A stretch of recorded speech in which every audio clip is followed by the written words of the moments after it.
जय जगन्नाथ सांग मैंने संजीता डेली लाइफ चैनल को आपण मानक स्वागत। आज डेली ब्लॉग आरंभ करवा पूर्व कही रखुचे जदि मो संजीता डेली लाइफ चैनल को सब्सक्राइब करना तेल सब्सक्राइब करदे, लाइक करेंगे, शेयर करेंगे, कमेंट करेंगे। आज तो मंगलवार पूजा सरला, पूजा सरिकी मो पुओ स्कूल बाहर जाऊँगी कौन टे करी से खाइब आ स्कूल नहीं कि जीव। देखा पचार कौन कहूँ ता मन से जहाँ कह साई ए साई साई कौन नबू स्कूल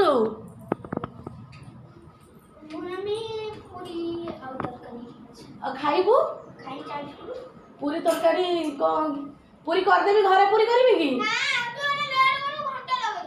आसुनु तलू को खाइबू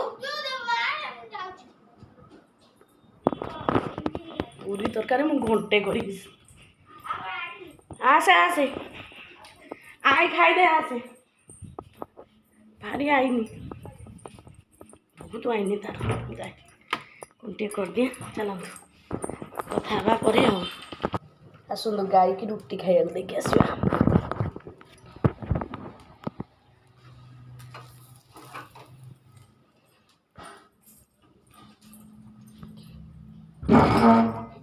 रुटी खाइबा देखिए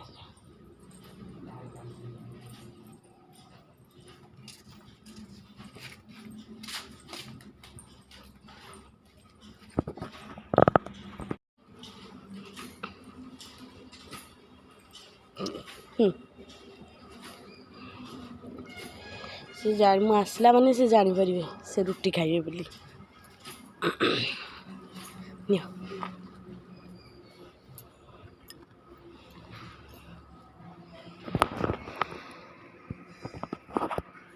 मैंने जानी परिबे रुटी खाइबे।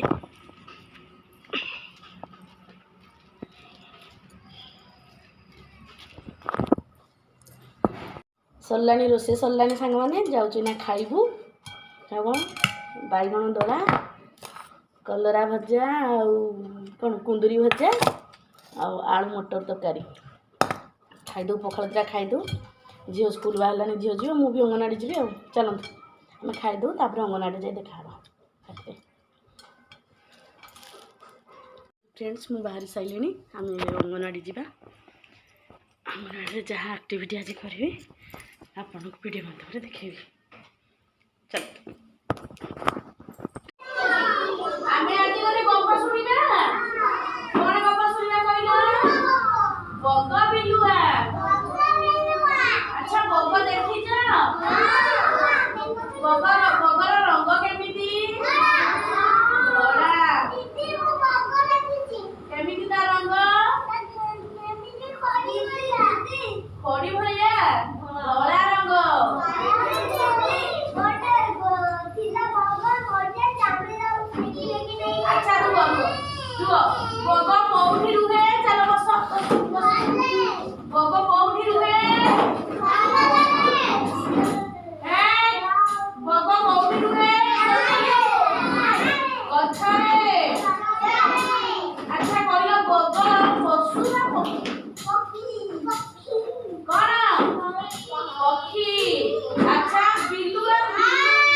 अच्छा सेमिति आमे कोन गोटे गप सुनिबा कोन बग बिलुआ हैला गोटिए जंगल रे गोटिए बग बिलुआ रो सांग होई रहउतिले हैला दुमे दी जन जाको सांग कोन बंधु कोन बा सांग हैला से कोन कोन दिने बिलुआ बया सुना गप दिने बिलुआ को कहिला बग बग भाई आज मोर आसुना काली मोर जन्मदिन तमे शुण मो प्रश्न शुण मो प्रश्न पचारि ताकू कहबो मु गपड़ा सुनी सारो हला मु प्रश्न पचाले कहबो पुनी उल्टा करी कोन बिलुआ कहिला बग भाई आसुना काली मोर जन्मदिन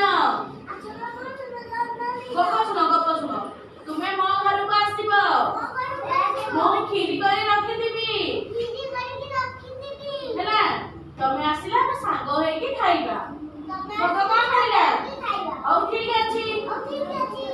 ଶୁଣ ମୋ ସାଙ୍ଗେ ପାଳି ଧରନା। ତା ପରଦିନ ବଗ ଗୋଟିଏ ଫୁଲ ତୋଡ଼ା ନେଇକି ଗଲା। ତାପରେ ବୋଲିବା ଭାଇ କହିଲା ବିଲୁଆ ଭାଇ ହାପି ବାର୍ଥଡେ ଟୁ ୟୁ। କଣ କହିଲା? ଜନ୍ମଦିନର ଅନେକ ଅନେକ ଶୁଭେଚ୍ଛା ଆଉ ଅଭିନନ୍ଦନ। ତାପରେ ବିଲୁଆ କଣ କହିଲା? ଦିଟା ଥାଳି ଦେଖିଛ? ଥାଳିରେ ଆମେ କଣ କରନ୍ତି? ଭାତ ଖାଆନ୍ତି। ସେମିତି ଦିଟା ଚଟକା ଥାଳିରେ ବିଲୁଆ କଣ କଲା? କ୍ଷୀରି ବାଢିକିନା ଆଣିଲା। କଣ ଆଣିଲା? କ୍ଷୀରି ବାଢିକିନା ଆଣିଲା। ହେଲା, ଯେତେବେଳେ କ୍ଷୀରି ବାଢିକି ଆଣିଲା, ଶୁଣ ବଳିଆ ଯେତେବେଳେ କ୍ଷୀରି ବାଢିକି ଆଣିଲା, ବଗର ତ ଥଣ୍ଟ କଣ? ଲମ୍ବା ମୁନିଆ। ହେଲା, ଯେତେବେଳେ ହଁ, କିନ୍ତୁ ବିଲୁଆ ଥାଳିରେ ଆରାମସେ କ୍ଷୀରି ଚାଟିକା ଖାଇଦେଲା। କବିତା ବିଲୁଆ କଣ କଲା ଥାଳିରେ? ହଁ, କ୍ଷୀରି ଚାଟି ଖାଇଦେଲା। କିନ୍ତୁ ବଗ ଖାଇପାଇଲା ନାହିଁ ନା। ହଁ, ତା ଥଣ୍ଟ ଖାଲି ଖସିଗଲା। ଆଉ ମନ ଦୁଃଖରେ ବଗ କଣ କଲା? ଘରକୁ ପଳେଇ ଆସିଲା। କିଛି ଦିନ ଗଲା ପରେ ବଗ କଣ କହିଲା ନା, ମତେ ଦିନେ ବିଲୁଆକୁ ବୁଦ୍ଧି ସୁଖେଇବାର ଅଛି। ମତେ ସିଏ ଘରକୁ ଡାକିକି ଅପମାନ କରିଛି ନା, ମୁଁ ବି ତାକୁ ଛାଡ଼ିବିନି। ତାପରେ ବଗ କଣ କଲା? ବିଲୁଆ ଭାଇ ଆସନ୍ତାକାଲି ଆମ ଘରକୁ ଆସିବ। ମୁଁ ମାଂସ ତରକାରୀ କରି ରଖିଥିବି। ତୁମକୁ ନିମନ୍ତ୍ରଣ ରହିଲା। ଆସିବ, ଆମେ ସାଙ୍ଗ ହୋଇ ଖାଇବା। ବିଲୁଆର ତ ଲୋଭ ହେଲା। ବିଲୁଆ କଣ ଲୋଭୀ? ମାଂସ ତରକାରୀ ଦେଖିକି ଲୋଭ ଲାଗିଲା। ବୋଲେ ଯିବି ଆଉ, ସିଏ ଭୁଲି ଯାଇଛି ମୁଁ ବଗକୁ ଡାକିକି ଅପମାନ କରିଛି ବୋଲି ନା।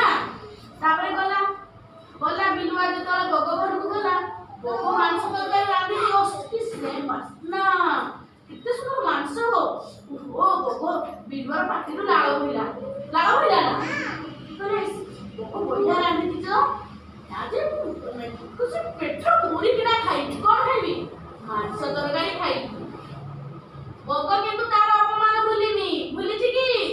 ଭୁଲିନି। ବଗ କଣ କଲା ନା, ଦିଟା ସରୁ ମୁହଁ ମାଠିଆ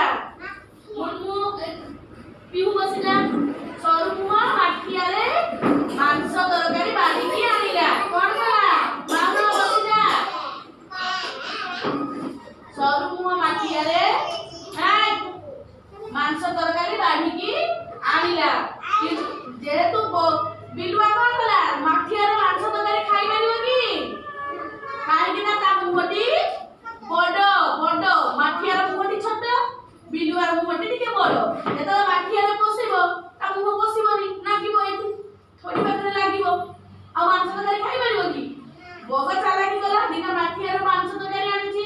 ବଗର ତ ଥଣ୍ଟ ଲମ୍ବା। ବିଲୁଆ ଆଗରେ ବଗ କଣ କଲା? ମାଂସ ଗୁଡା ସବୁ ଖାଇଦେଲା। ବିଲୁଆ କହିଲା ମୁଁ କଣ ଖାଇପାରିଲିନି? ଖାଲି ଜିଭରେ ଯୋଉ ମାଠିଆ ଚାରିକରେ ଯୋଉ ଝୋଳ ଲାଗିଥାଏ ମସଲା, ତାକୁ କଣ କଲା? ବିଲୁଆ ତାର ଚାଟି ଖାଇଲା। ବଗ ତା ଆଗରେ ଖାଇ ଦଉଛି ମାଂସ, ଢକ କରିକି ଖାଇଦେଲା। ବିଲୁଆ ଆଉ କହିଲା ମନ ଦୁଃଖ କରିକି କଣ କଲା? ମାଂସ ତରକାରୀ ଖାଇପାରିଲାନି।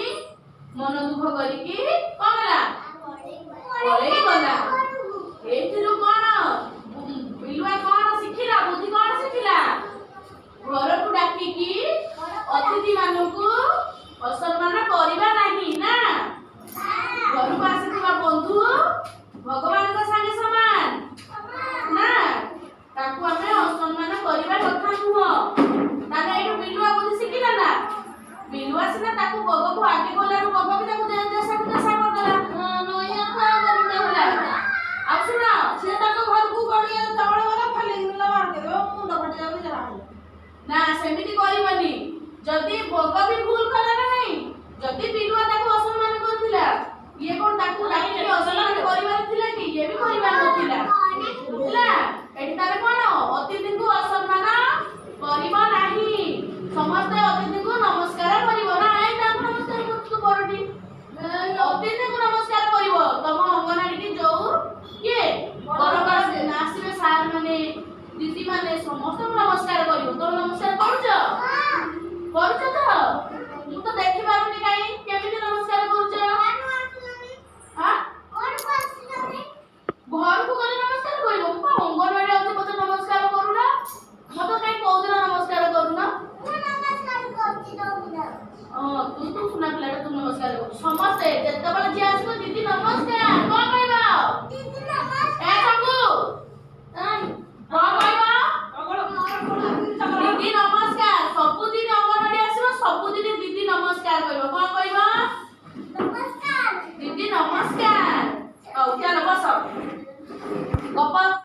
ପିଲାମାନେ ଜାଣିପାରିବେ ରୁଟି ଖାଇବେ।